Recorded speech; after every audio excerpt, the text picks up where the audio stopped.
Hey everybody, welcome back to Two Beards and a Board Game. Today we have Disney's Villainous. Yes, this is a get your own goal sort of game made by Wonder Forge. It's a Seattle-based company. You essentially choose a villain and you work towards your goal and try to prohibit others from getting their goal. Yep, plays 2 to 6, ages 10 and up, with 50-minute playtime, which seems like I've played it 5 or 6 times, and it varies greatly. It varies greatly depending on kind of what's going on. We had a 20-minute game and like an hour and a half game. Yeah, and that was with 5 or full 6 people both times on those 2 games.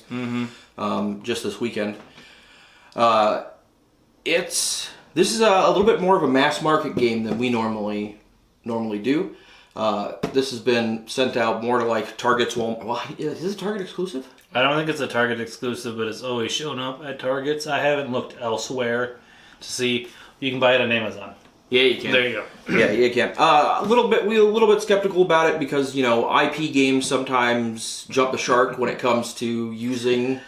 It's more about the license and the miniatures versus the gameplay itself. Right. However, there has been very positive response to this game. It's been a very highly rated game, very sought out game. It took us. It's not in our local store. We ended up having to order it online. Yeah, I ordered it at Target.com because our stores weren't getting it. The closest was like an hour away. Yeah. And both of our wives love Disney villains, and so we'll try anything. So we got it, and we were hearing good things about it, and I liked it. I mean, I thought it was a pretty good game. I think it's a good game. The production of the components is really good, except the cauldron.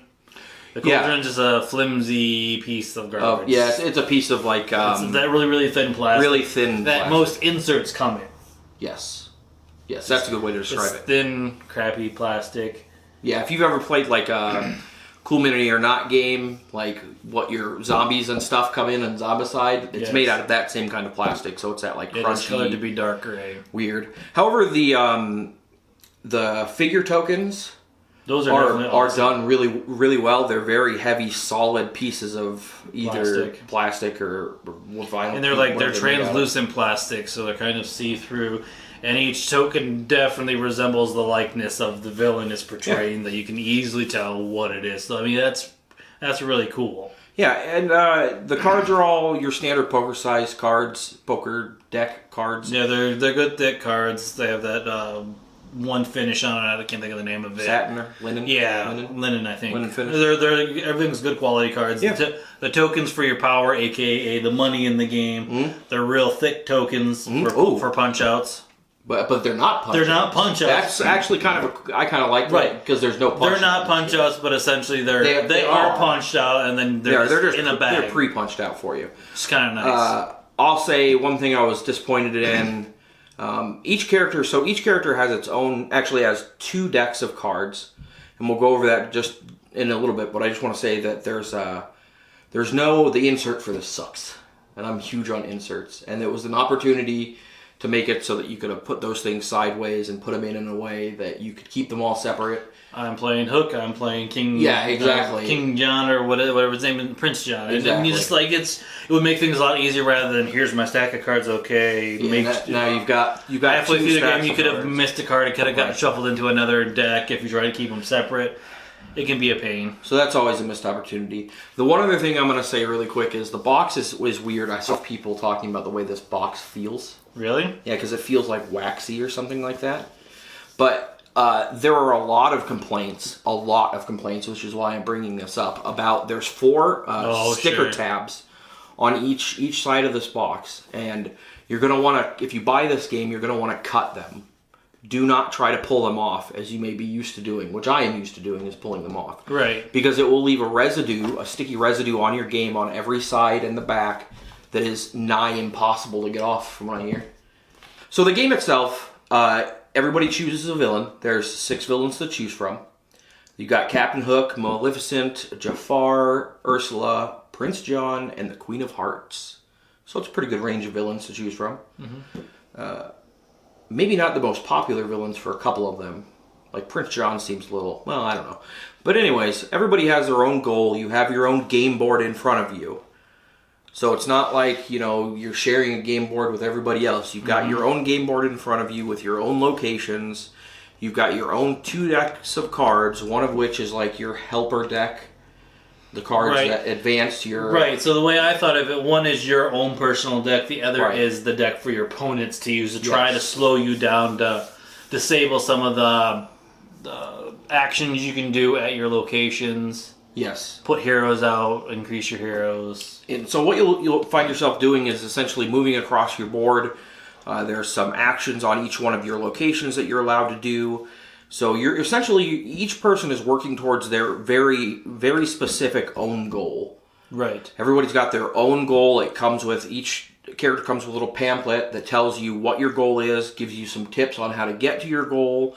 Everybody's decks, as far as I've seen, are very well created to get you to that goal. Right, and the goal is very thematic for what the character is. So Jafar needs to get the lamp and turn the genie into a bad genie and get him back to the palace. Right. And Hook needs to find Peter Pan, get him to the Jolly Roger, and defeat him. Yep. And Prince John needs to collect a certain amount of all the money because that's what Prince John wanted, in Robin Hood. There is, it seems to be a large range of difficulty when it comes to the characters. We noticed.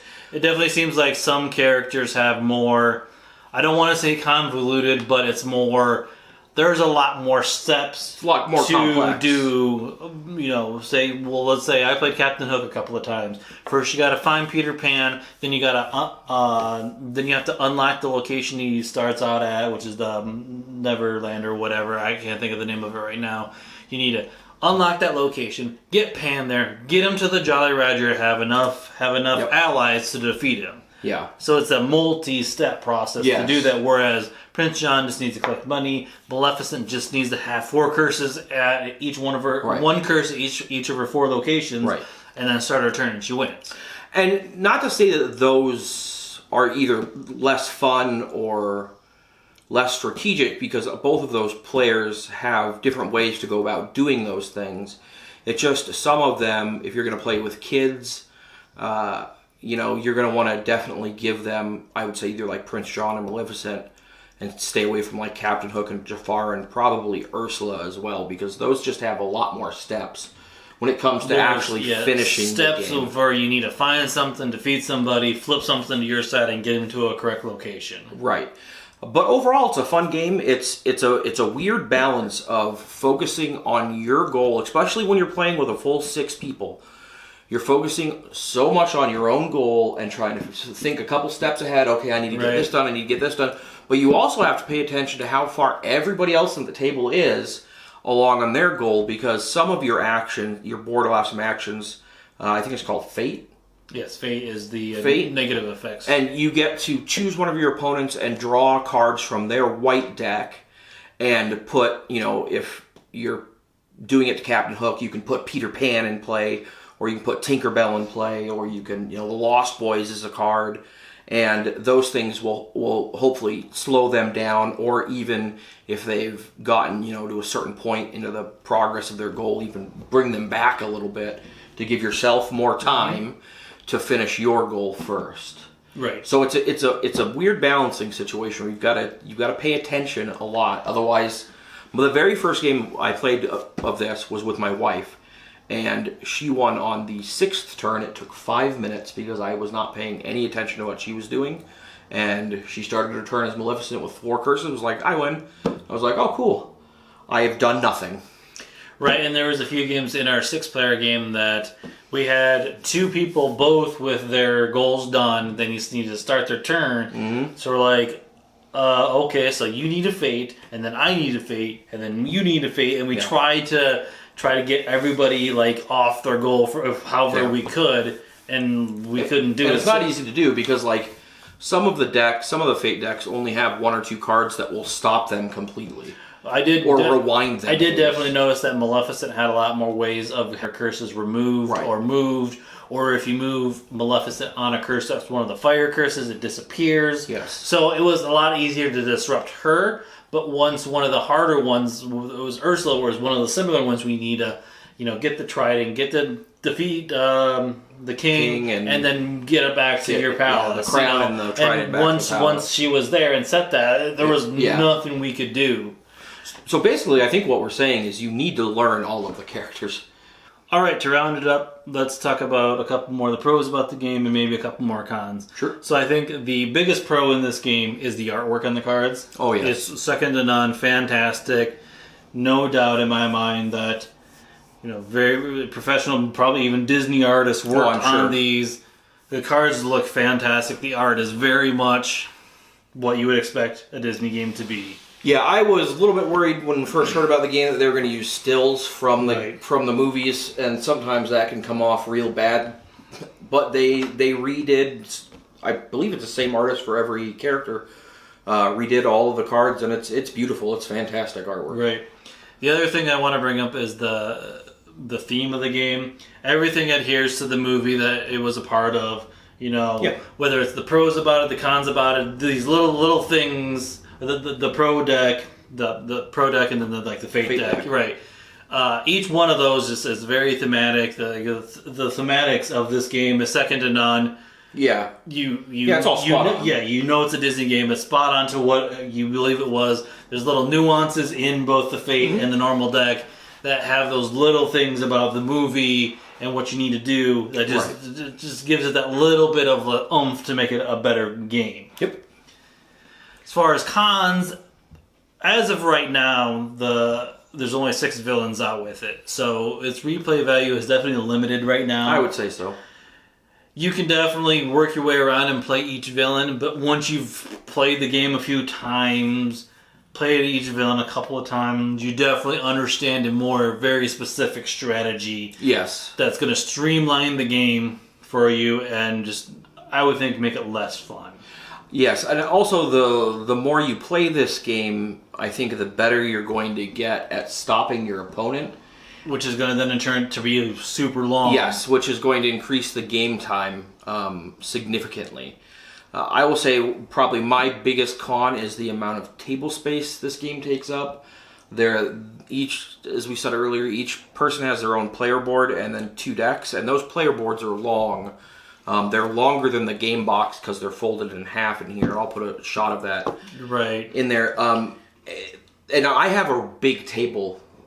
We played this at my place. Yeah, you have an 8-person table. Yeah, I've got a big table, and we were still struggling. Like people had their game board sideways and stuff. Right.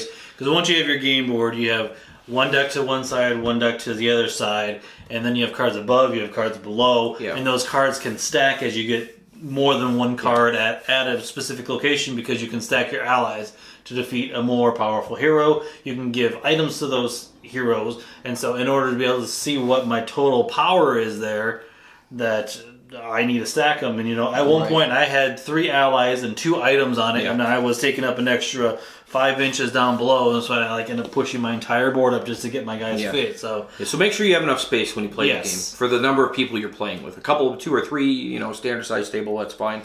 I would not play more than 2 people on a folding table. No, probably not. You would need a full dining room table to play, I would say, 4. 4, and you need a really big table to play 6. Right. What would you rate this game?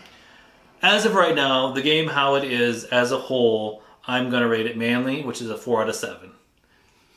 Okay. I would probably give it a 5 out of 7, which is lumberjack. I may even go a little bit higher than that. I really like it because of the strategy for each deck. And I haven't gotten to play each deck yet, but I just like that it's a new-ish.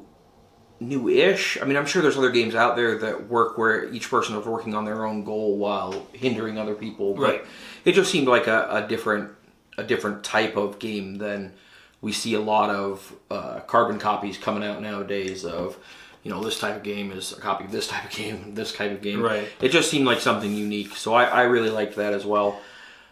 And I would definitely say, as this game goes along, this is a perfect game for expansions. Yeah. Wonder Forge has a poll on their site. Which villain are you? Which villain do you want to see? Yep. That you can vote against, and they have another list of 10 or 15 or so villains. There's a write-in section too. So, as of right now, the way the game stands right now, that's where I give it a 4 out of 7. I could easily move up as more villains are added.